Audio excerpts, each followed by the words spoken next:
Hello, I'm FPX Toycat, and I'm sure most of you know already, but I just finished my TU1 tutorial world project, and I'm pretty proud of this build that represents the past of Minecraft, but today we're going to look into the future because we're going to the Deep Dark.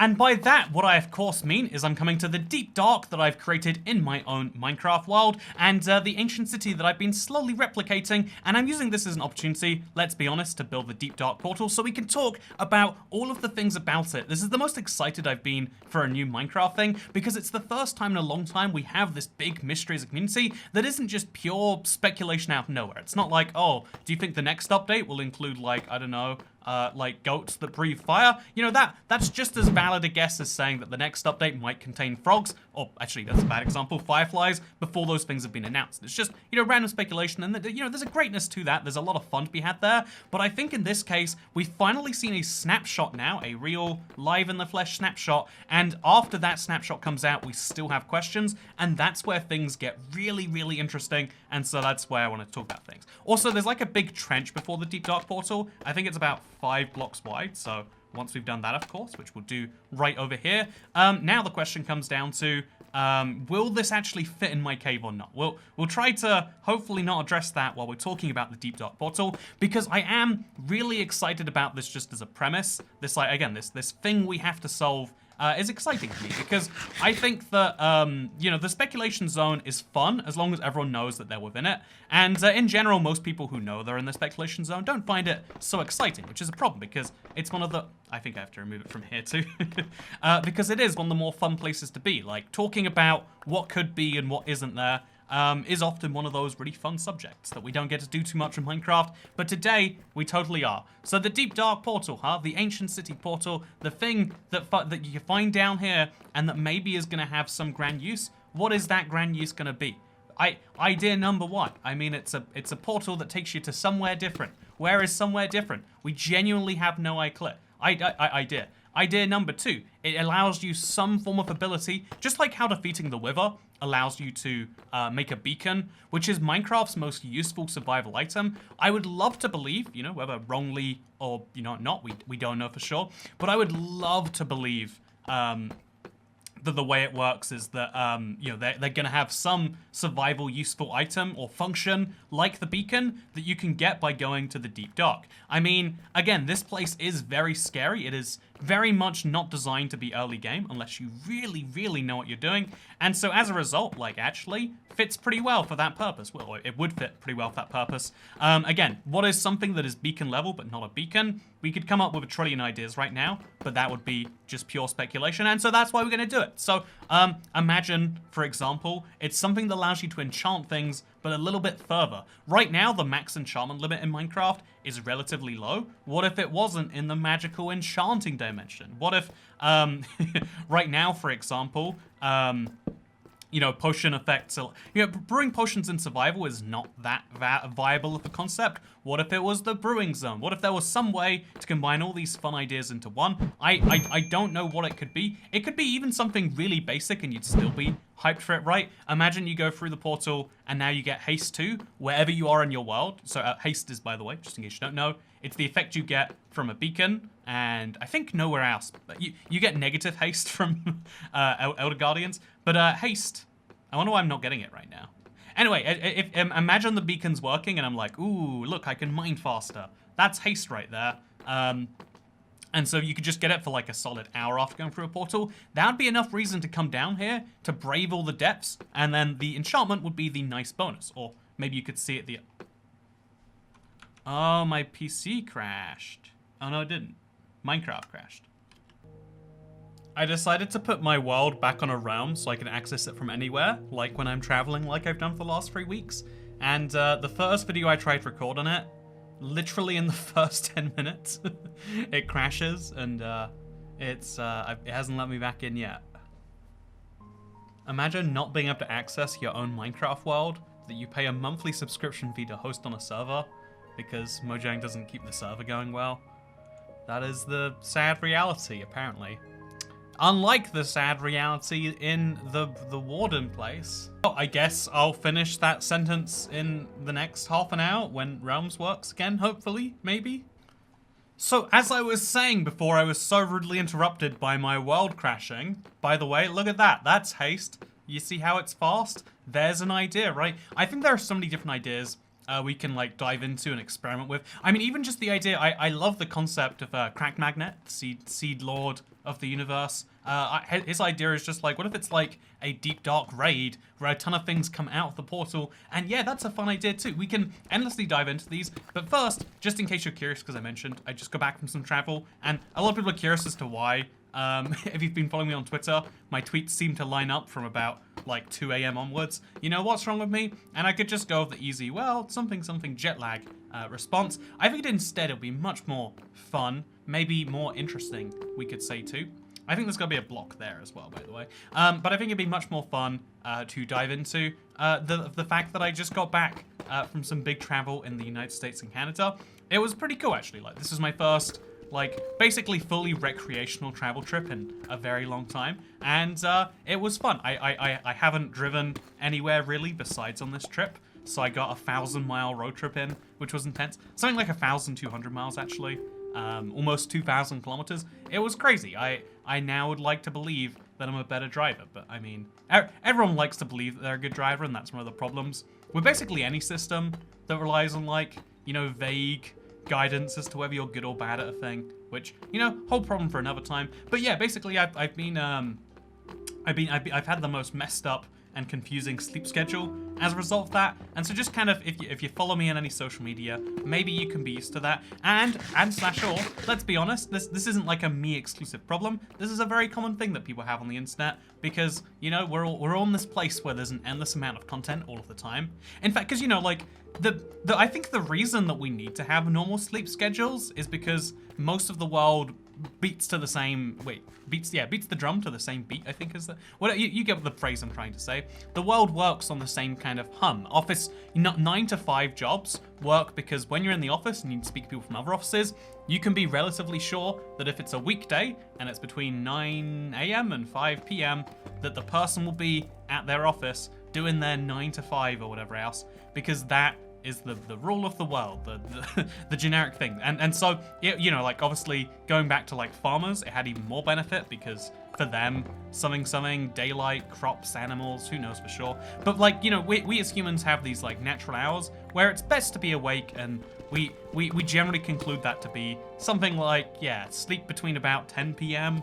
and maybe 7 a.m. or, you know, 9 p.m. and 6 a.m., 11 p.m. and 8 a.m. You know, like there's like some hours that you can sleep between where you'll have a decent amount of sleep, but then also you'll be awake at the time most other people are awake. However, on the internet where time zones aren't really a thing, I mean, like, obviously they exist in the world, time zones aren't magically vanished from the internet in that sense, but on the internet, you know, to some large extent, at the very least, like, it doesn't really matter when people you know are awake, because there's always someone somewhere that, as I'm sure anyone who's like tried to go to bed, but then, you know, you see like one interesting thing on Reddit that leads you into a rabbit hole of like, I don't know, reading Wikipedia articles, and then you're like deep on the Instagram, and that now you're buying bone juice or something on the internet, like whatever else it is, like, that leads you down the rabbit holes that you go down.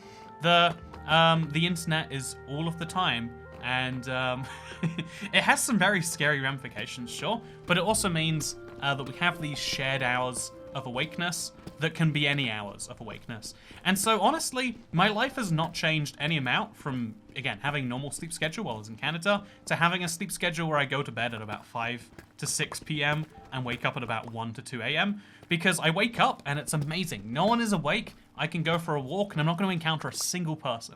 I encounter some foxes, which is a bit weird, but you know, they're very cute though. Right? But like, you know, outside of those things, it's nice and simple. And there's something about that I really like. I like being outside of the forced kind of network effect that the world has, because I think that you know, for some things it's really beneficial to be doing things the same time as everyone else. Just like, again, being in an office at the same time everyone else is in the office. Yeah, that's a great thing for getting communication done.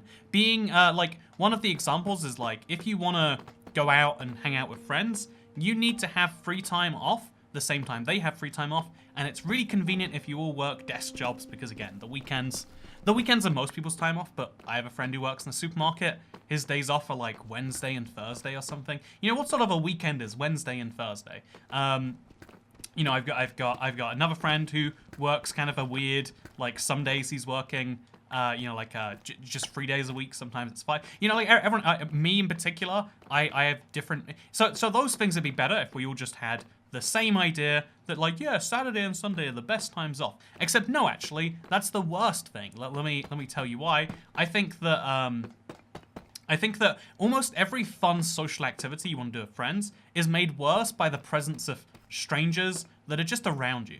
Like, I think I might be the most, like, what is the term for it? Like, I know, weirdly neurotic person in the world about this, but, like, I think it's so strange that we don't acknowledge this enough. If you go to, like, a nice-ish restaurant, not nice, but, like, you know, a place you'd pay £15 for a meal or something, you know, like a reasonable amount, there's so many people in there packed so tightly, and, like, the amount of, like, average noise there is just, you know, like that background noise that just exists in places.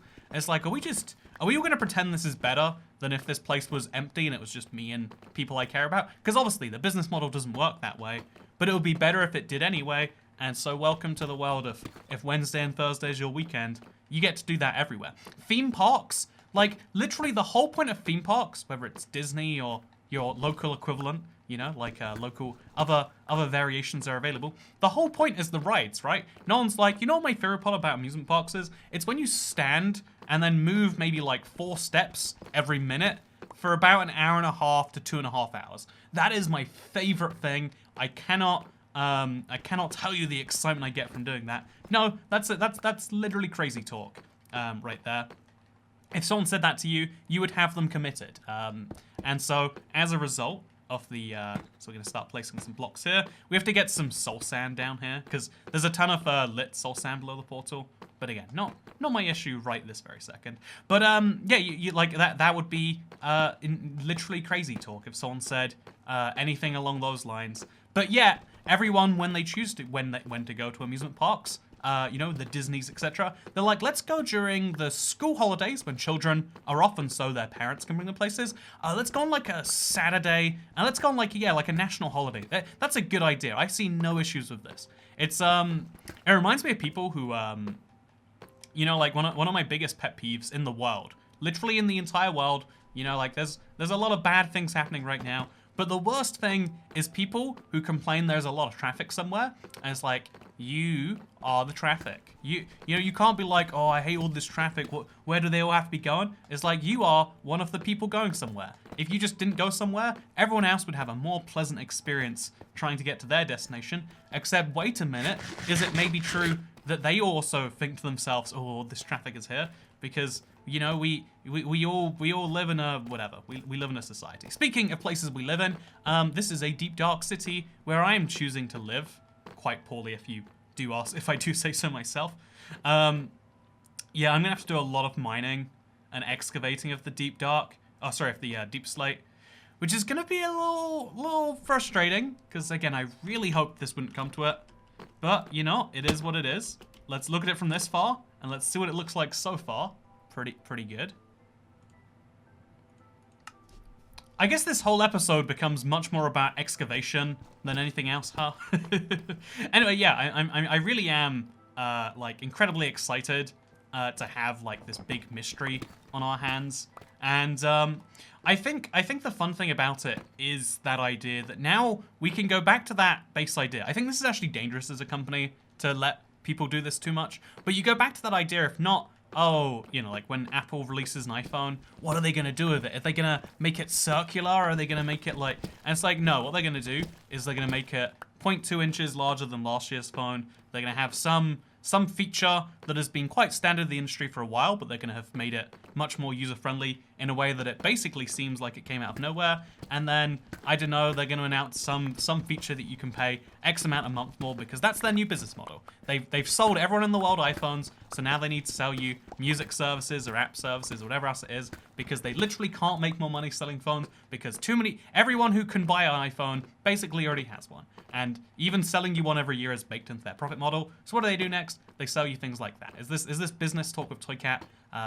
It sounds a little bitter and a little salty, but I promise you that what I actually am trying to say is that like you can't actually be excited that like what if their new phone is actually like also a fox, you know, or it's like a triangle and it doesn't cool people. Instead, it's like you know, it's a magical device that can detect the soil quality in your local garden. That, you know, no one thinks the next iPhone will be that, but wouldn't it be cool if you didn't genuinely know until it happened? And I feel like, again, with Minecraft updates, it's become a bit formulaic in a way that I think is good. Like in you know, we know they pick an update theme and then they develop X number of features. They add a useless mob or something like that to every update. That's fine, you know, that's what we expect at this stage. And then on top of those, that useless mob, there's some form of like kind of you know, there's some like gameplay objective that makes you know, playing the survival game more fun, as well as a ton of blocks to make the creative game more fun for those types of players. Again, this is the expected route. However, when it comes to the Deep Dark, the Ancient Cities, that kind of threw us all into a loop for quite some time. That's why people were so excited for Caves and Cliffs, and then Caves and Cliffs Part 2, and it's part of the reason people are excited for Caves and Cliffs Part 3, or the Wild Update, or whatever, right? Because, like, yeah, we genuinely don't know what direction they can take this in. This portal that I'm slowly piecing together, and that your Minecraft world soon will, what is it going to be? And that, you know, the fact that even as I'm saying this, it could be nothing, really puts into perspective just, like, the level of pure out there nothingness that we're coming from. And I think there is a certain fun in the unknown that people find enjoyable. There's this natural curiosity we have when it comes to things that we don't know much about, where we want to know some more. I've always found this to be, like, one of the scary parts of human nature that we kind of take for granted things we already have, and we overplay the value of things that we don't have sometimes. And I think that, like, you know, what's a great example of that? So I just got back from Canada, and one of the things that I've started to treat myself to is I'm heating my house a tiny bit now, rather than living in a cold, bitter existence. I'm only heating one room of the house. I heat the bedroom now, so I don't wake up freezing in the middle of the night. And that's been my little treat for myself. I've been enjoying it. Thank you for asking. But you know, like, for a lot of people, they would say, yeah, there's no way you can live without the heating, or there's no way you can live without, I don't know, what's a funny me example? Lobster rolls. You know, you can live a life without lobster rolls, but is it a life worth living? And the answer is no. You know, if you think otherwise, then you clearly just haven't had the right lobster roll yet. And so, I think one of the dangerous parts of that thinking is that, like, once you need once a want becomes a need, it rarely goes back to being a want again.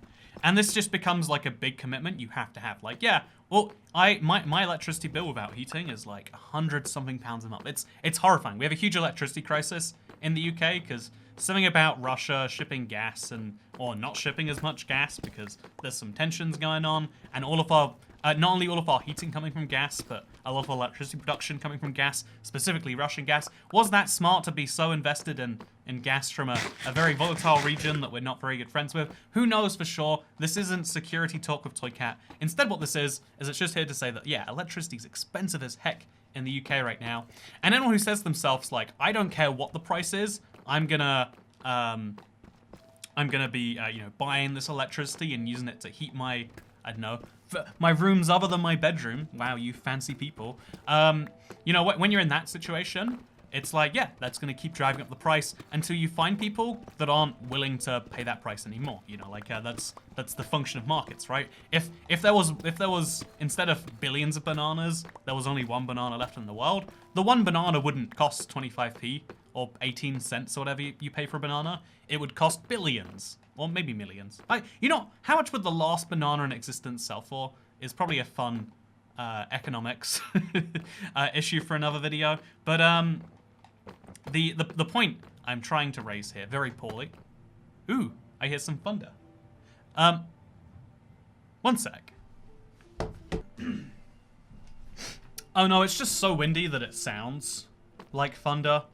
I'm like genuinely upset that I go back to the UK after, because one of the points of superiority I have over people from other countries, especially, let's be honest, the United States, is like, wow, our country's so good. And it's like, well, first of all, you've got a volcano that at some point is just going to erupt and kill a solid quarter of the population or something, or at least divert you from your homes or cause significant harm to you know that's bad. There's a volcano that's just going to erupt and kill everyone. Okay, that sucks. And then it's like, oh, also there's a whole tornado valley. I went to Denver Airport once and there's like tornado rooms. I genuinely thought tornadoes were like a funny, like, oh, that's what happens in the TV show. No, it's a real fear if you live in large parts of America. Also, don't forget, if you're on the East Coast, it's hurricane time.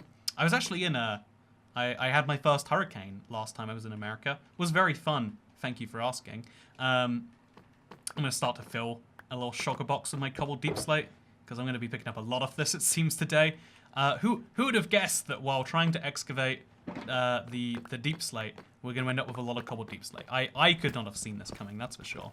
I guess we should start with this side, because we need it to be visible to the outside world, and then we'll kind of work our way backwards a little bit. As painful as that's going to be, it needs to be done. Speaking of things that need to be done, I think the problem with lifestyle inflation, you know, this like increasing the things that you need to function, is that like then you can't spend that on all the other things that you might want. You know, the more like in a way, if you think about it, what money represents is not the ability to buy things. It's the ability to have the ability to buy things, and that sounds like basically the same thing. But like if you, you know, I guess let's put it this way. Like if you have no free time, it doesn't matter if you enjoy all the time that you spend, because now if you want to get into a new hobby, you physically can't without dropping one of the hobbies you have already. Whereas if you have free time and there's something you really want to do, you just use some of that free time on it. That's why we call it free time, you know? It has no additional cost to you. Whereas, you know, if you want to quit, you know, being a doctor to I don't know, become a Minecraft YouTuber. Very valid career path switch right there, in the modern age. And then you know, in that case, now every single hour you put into that second thing you care about comes from the first hour.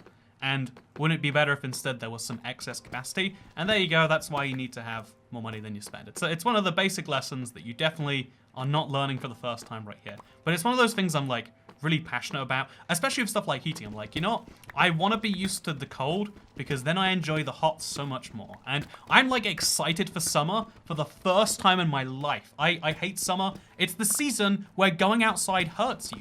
And it's like, can you do anything about that? I'll just take off clothes. You're already wearing one layer of clothing. If you take off any more clothing, you get arrested for public indecency. It's like, ooh, yeah, that is pain. That does suck. Is there anything you can do about it? No, there is nothing you can do about it. It's just game over.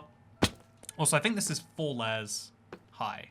Yeah, it's like 4 layers with the bottom layer being like sometimes missing a few blocks.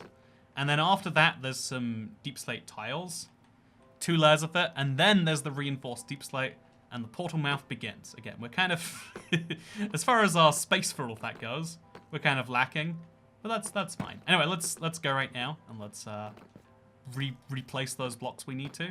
So, wait, is this the 4th? No, this is the 3rd. So now we make some deep slate bricks. Sure, there we go.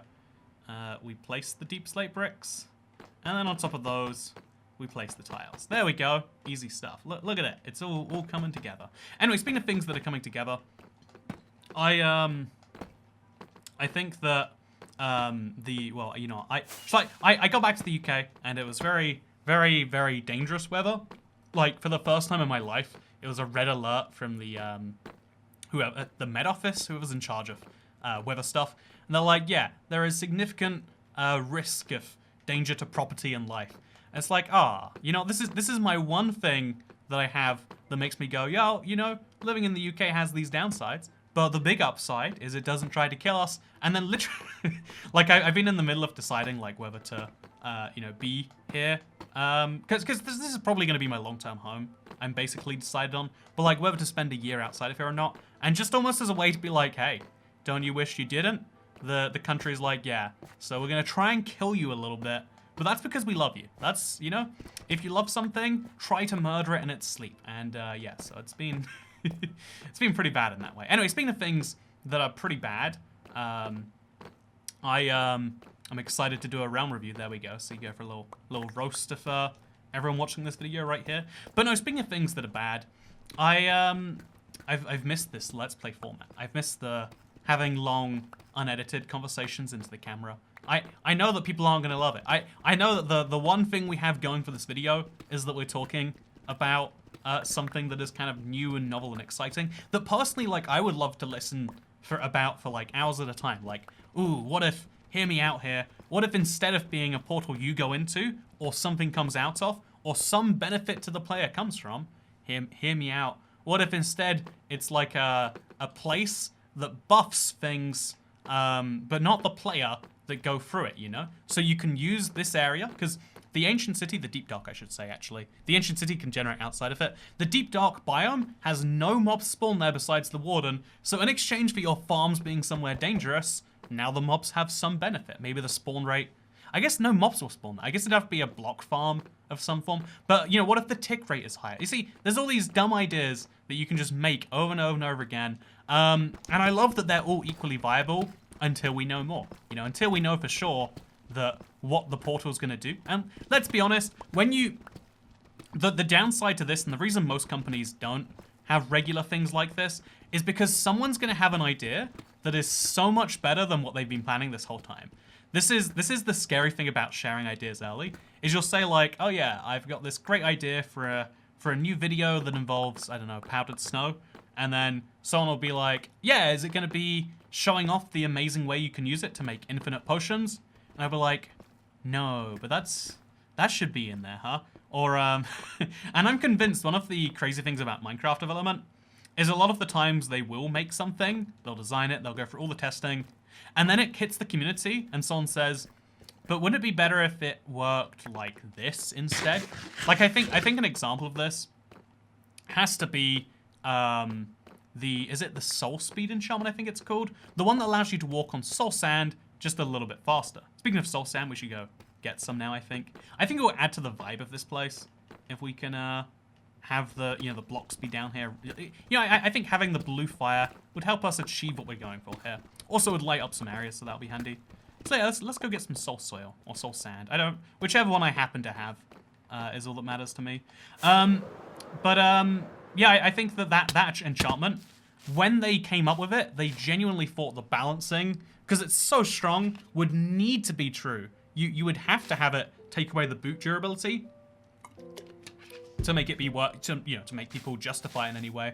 But in reality, I just don't see people using soul speed as a result. If soul speed was non-durability using, or even it's funny because when they added it to the game, it used up like 4 times more durability than it does right now. They had to significantly nerf the rate of durability it takes up, but even just the fact that it uses up any feels un-Minecrafty. I think it's only that and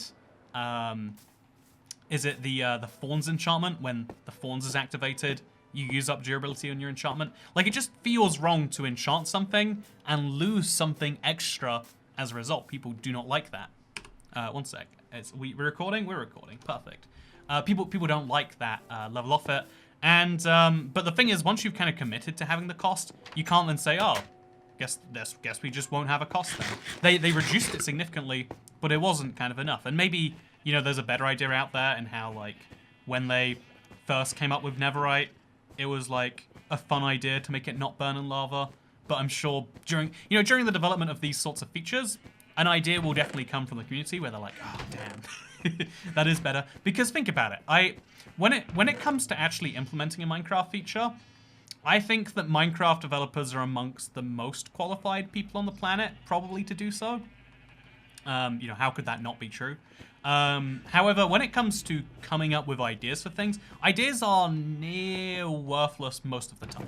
Like, if you tell me you've got this great idea for an app, right? And it's like, yeah, it's like Tinder, but for houseplants, you know? And like, you might have this amazing idea, because, you know, who doesn't listen to that idea and think, wow, I need to get my money in this right now?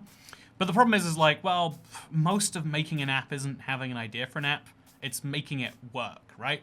Like, the idea, I think this is most clear in maybe like politics or something, where someone would be like, I have this radical suggestion. I don't think anyone's ever thought of this one before. What if we like end homelessness, guys? Or what if we reduce inequality? You know, isn't that bad? Or like, you know, whatever it is. And you know, it's a really fun idea on the paper because of course it's a great idea. But it's like, well, everyone's been trying that for so long, guys. We like I think one of the common like I waste so many fireworks. It's a real problem. One of the common ideas that always comes up is like, you know what if we could spend less money but still have all of the same services you know and love from your government? Wow, that would be something special, huh? And welcome to my new idea. It's called I don't know, like finding inefficiencies. Or usually it's like, yeah, there's a lot of fraud happening in there, and you know there definitely always is. But everyone always runs on that because it's such a good idea that of course it's been tried and it doesn't work. You need more than the idea, you need the execution. If you know, like if you have a great idea for a Minecraft mod where it's like, what if we added together all of the old console edition features to the game? The idea means nothing. You have to be able to add all of those features, make it look. There actually is a pack like that, by the way. I've been meaning to get round to showing it off for a while. They update it every single time there's an update. It's amazing, honestly. But you know, like the truth of the matter is that an idea is worth very little as a percentage of the overall thing. Except, and but that's where the problem is, when like Minecraft very often does, when you say that the idea is the most important thing, because like it kind of is sometimes, you know, like at least it's, you know, finding an idea that works with your execution ideas and this and that is the important thing. When you say that an idea is the important thing, that's when you allow people to go, oh, yeah, your idea is just to cut homeless in half. My idea is to cut homelessness altogether, therefore my idea is better than yours. It's like, well, okay. Or like, your idea is, you know, it's a portal that can take you to a, you know, like a new dimension. My idea is a portal that takes you to infinite dimensions. Therefore, my idea is infinitely better. You know, do you remember the infinite dimension snapshot update? I did see someone suggest that, like, well, they have the tech for it already. Why don't you make it so that's a part of vanilla Minecraft? And I would love it, but again, it's not. It's subjectively a good idea, I think, in the sense of when you're comparing it that way. But I think when you try to compare it to, like, well, would that really fit the game? Would that be intuitive? Would going to so many of the dimensions we saw in that update actually make sense? Do you want to go to a place where it's just stairs and entity ships? Probably not. You know, it was probably more of a fun one-off update. But still, you can use that on people that are like, oh well, you know, one dimension and infinite number of dimensions is just infinitely better. Sometimes one of the hardest things about design, I think, is that like the infamous quote that less is more. Because yeah, you know, even though I make jokes about iPhones and whatnot all the time, the thing that they nail is by taking things away from people and having fewer features, you care more about the features that you do have. And it seems insane that any company can ever sell you on that. Like it's like a widely known thing that the way you buy a new fridge or a new car or a new washing machine is they're like, look, it's like the last one, but it does more. And people are like, whoa. Do you, like, what's a dumb feature I really love? I have a washing machine that sings at you when it's done. Like, does your washing machine sing when it's done? Well, then if so, we clearly have the same Samsung washing machine. But the point here is that, you know, like people, usually loving new features is a big thing, but trying to like actually balance that is really hard. And I think that's why when you expect the sky, you're gonna go into a dangerous place where, nah, rather than delivering the sky, I'd rather have a really well-crafted Earth, or what's halfway to the sky, clouds. Because I mean, the clouds in Minecraft, to this day, they're still just white blobs that go through you, right? Like, they look pretty fine from a distance, but they're not real clouds. And so, to use my accidental wording to my advantage of my point, yeah, it sure do be strange, huh? It sure do be strange. And so yeah, what is the portal gonna be? I think always important as we're like suggesting that like you know, mobs come out of it, you go into it, some buffing effect, some way to make these mechanics that need fixing better, or crafting more powerful, you know, 4x4 crafting grid. What are you gonna do with that? I don't even know, man. As we suggest all of these things and talk about them, and they're fun to speculate on, I think it's always important to have that line on there. And sure, as a creator, I think I directly unbenefit from that. What's the opposite of benefit? I'm directly harmed by losing the hype train going, because my job is just like, do you know what the most exciting thing in the world is right now? It is whatever's here, and then make 6 videos about it a day, talk about how these things are definitely going to be true and how it's a get. But like, I think I care slightly more, you know, maybe wrongly so. You know, I'll be honest. I think, you know, especially as a business, your job is to some large extent to care about what people want and etc, etc, etc. But I also think it's important, at least to me personally, to care about, you know, sharing a layer of honesty and, you know, realness that, yeah, being better informed doesn't always mean being happy. Like happier, at least I should say. And that's a struggle to really dive into when you think about it, right? Some of the things that will make you, you know, more informed about a thing or a topic or whatever else will make you less happy. That is just a, yeah, that is just a knowable fact. Because that doesn't feel good. So we're gonna craft some polished deep slate and turn those into bricks. I really should have done that before I put the blocks in the shulker box, but I didn't because I'm just not that intelligent, okay? Anyway, speaking of things that aren't intelligent, I wanted to kind of round up like a little bit of a life update because I am like making some big moves and changes in the personal life soon, and something you know, like also I'm still working on this house that maybe is in a country I'm not going to be living in for a little bit. Again, I don't really have the details of everything sorted out right now, but like there's a lot of like life admin that has started to show up, and I've really started to appreciate more and more where every time I come back from travel I get more like I get this perspective to deal with the things in your life. Like, this, again, I want to say this in the least pretentious and most, actually, like, how it is in my brain way possible, even though those two things probably come into contact with each other. Because let's be honest, there's always going to be some pretentiousness when you're talking about your liberties, like your heating that comes into all the, you know, food every day of the week. Yeah, it's crazy. You would not believe the luxuries I enjoy here. But one of my favorite things is like coming back from travel and realizing like, oh, yeah, all these things I've just been putting off, how about I don't? Because if I put them off and then I travel, now they've been put off for 3 weeks, and it's like a bigger impact that it has on me, kind of mentally, I guess I would say. And so as soon as I got back, I was like, okay, we called a heat pump person over. Again, during this time of electricity being so expensive, I would still like heat, so I've called someone over to work out a way to generate heat without using electricity. It uses very little, I should say. It's very efficient. It's exciting. It's one of those new technologies. I bet we'll have some problems in it later, but it's gonna be fun anyway. You know, called someone over to like. It's just the house that I own and live in is just so ugly in so many places that I just forgot about while I was gone. And as soon as I got back, I was like, oh yeah, the wall should not look like that. Why does the ceiling look like someone's, you know, there's a body hidden in there? Like these are not ideal. And so like that's the thing. And it's like, okay, I'm ideally gonna look for some furniture too. And it's gonna be expensive, but hopefully it all works out for the better. We might take a sponsorship or two if things get bad here, which I think is I think is actually my less preferred option. I think what I really do prefer, as far as like, okay, you're you know, talking about the finance of things again, I always feel kind of uncomfortable with, because I know that like, you know what, some of you are just here. I really like being as transparent as you can about like, okay, here's money, here's how it's made, and blah blah blah. But people like every now and then you do that, and people use it as like a stick to beat you with, which I find to be very tragic, if I'm being honest.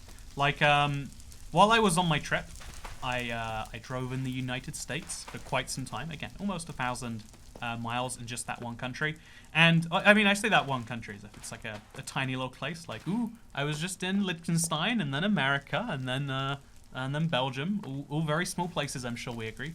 But I made a point that, like, wow, gasoline, or petroleum as we call it here in the UK, is only $3.69 for a gallon. And that's supposedly the second most expensive state. I was in Washington for, like, that price makes a lot of people go, wow, that's expensive.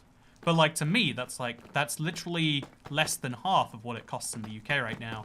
I think if you work it out per gallon in the UK, it's like $7 or $8. I'm not a litre to gallon expert, but it's very expensive in the UK compared to that. It costs something like 11 euros per gallon in the Netherlands, right? Like in Europe, the idea is this is an expensive thing, not this is cheap. It's cheaper than water, right? Buying, you know, how many liters of water can you buy? Like if you go into the store, you want to buy a Dasani bottle.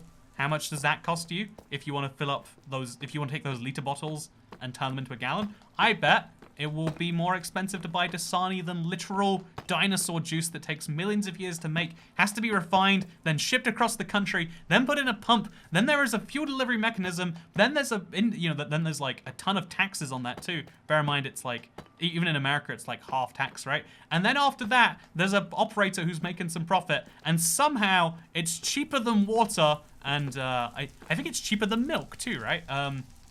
Maybe milk is the only... I think milk is cheaper than water as well, actually, which probably says about market values more than anything else. But my point with all of that is just to say that, like, wow, objectively it's cheap, but someone's like, wow, you're so out of touch, Toy Cat. The average American is struggling so hard with gas prices right now. And it's like, you know, I clearly, like, it's clearly all relative, right? Like, well, you know, the average Ukrainian's struggling with putting, you know, like, food on their table. So maybe calm it with, you know, the comparisons, but it doesn't work that way because you're the public figure being attacked. You can't mention the exact same thing in reverse because it doesn't matter about the overall. It just matters about the. Anyway, you know what? My point with all of this video is just to say I'm really excited. I think even just things like, will it be a Portal you light? Will it be all of these things are like things that I've thought about and like have spent some time really wondering. You know, like the thing that we find in front of us, the challenge of the challenge, what word should we use this? The big mystery we have in front of us regarding what really is the deal with this is one of the most fun mysteries I think we've had to deal with for a while, and I look forward to seeing what the resolution is. But this video was also, I guess it's almost like that point about caution, right? It's like, well, it's fun to talk about, but like with anything that's like new and exciting, you always need to have the big clarification that like, yep, this could all turn out to be literally nothing. Sure, there are two structures called the portal. There's the small portal structure, which exists sometimes, and there's the big one, which I haven't really built very well today, because it takes a long time apparently. We've been doing this for an hour, but it's still only a little bit of a dent. But anyway, yeah, after all of this, it could just be like, oh, that was decoration. The whole point of going to the Deep Dark was this one enchantment, and, you know, we'll make it more useful in the next update, and then it will be worth, you know, like, it really could be something like that, and you keep your expectations tiny, and then you don't have to be whiny, is the easiest way to put that. Anyway, if you are someone who watched this all the way through, you're probably someone who also enjoys the live streams. If you're not, fun fact, I live stream on this channel some number of times a week. And so while my sleep schedule's been flipped, I've been not streaming because I usually have a very specific time I stream at. But I think I might just start having either very early in the morning, you know, 2 a.m. streams, or very early in the evening, you know, 4 p.m. streams. We'll see how that goes, but I'm excited to be back into live streaming, and if you're excited to see those streams, then make sure to, I don't know, like, comment, subscribe. What do you tell people to do on YouTube these days? To watch the video all the way through to increase my viewer retention, and then go watch another video and interact with that one too. There we go. Look at this. I'm whoring myself out for the algorithm, and that is something which I'm just kidding. This video is an hour long. This isn't going to appeal to anyone, but I hope that you enjoyed it regardless. because we did a really good job building the Deep Dark Portal today, and that's what matters. Thank you so much for watching. I hope you all enjoyed, because I'll see you all in the next one. Goodbye.